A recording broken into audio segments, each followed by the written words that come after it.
Hi, and we're back with Dr. Bremner. Hello. Hi, how are you today? I'm good. How are you?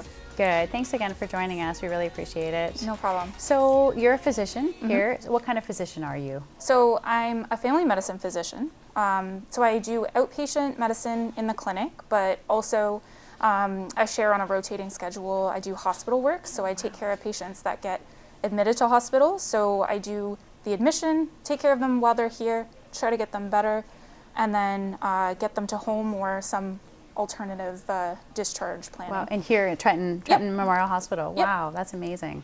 And so you're not from this area, or are you from this area?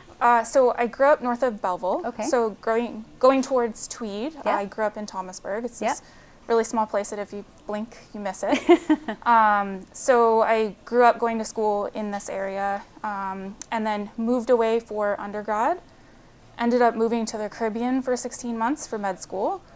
Moved all over the States, and then ended up going to Louisiana for 3 years for Nice. my family medicine residency.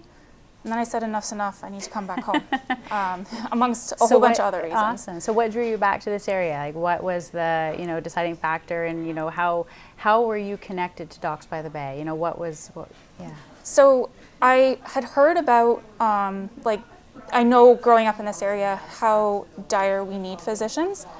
I myself went through a long period of time where I didn't have my own family doctor, and I know how tough that is on people. Sure. So I moved all over America, and there was really nowhere that I wanted to stay. And I had been enough places, I've been to like 30 states, to decide that home was where I truly needed to be at the end. So Nice. that's why I wanted to come back home. That's awesome, and we appreciate that you came back to this area. We love that you're here. Today's show is a lot about the retention and of doctors and Docs by the Bay, the program that we have with the Trenton Memorial Hospital Foundation. So, how were you involved with that with Paula? So I was aware of the program, and when I had made the official decision that I wanted to come back home, I had reached out to Paula.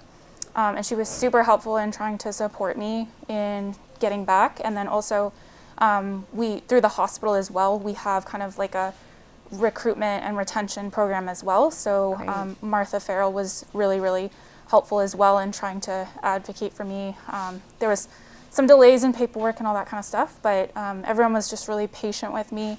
So I really appreciate that, because it did take a long time to transition back. Sure. But just always felt supported, and had like someone to try to connect me with like people in the community if I needed help with things. That's awesome. And what would your advice be for future doctors, thinking of this area, and what advice would you give them?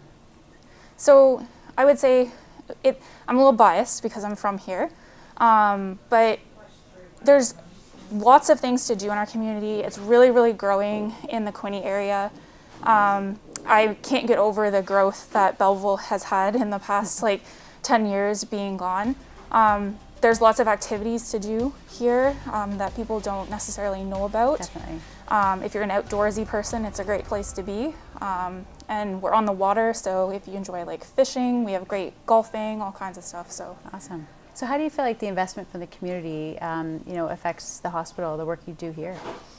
So one thing that people I think don't fully understand or things like that, a lot of medical equipment is funded pretty much through the fundraising that the Hospital Foundation does. So everything from telemetry monitors, so heart monitors for patients, to surgical equipment and things like that are pretty much fundraised through donations through the community and is distributed through the Hospital Foundation. So every year we have several fundraisers, like a golf tournament, a gala every year, which is a pretty fun event. And so things like that all help support what equipment we have here. I know they're working on trying to get new mammography equipment. In the past they've bought defibrillators and all of that. So the work that the foundation does basically supports the care that we can provide here. That's wonderful, and that's great that it's so effective and for everything that you need. All right. Well, thank you again for coming in today, Dr. Bremner. We really appreciate your time, and thank you. No problem. Thanks. You and me.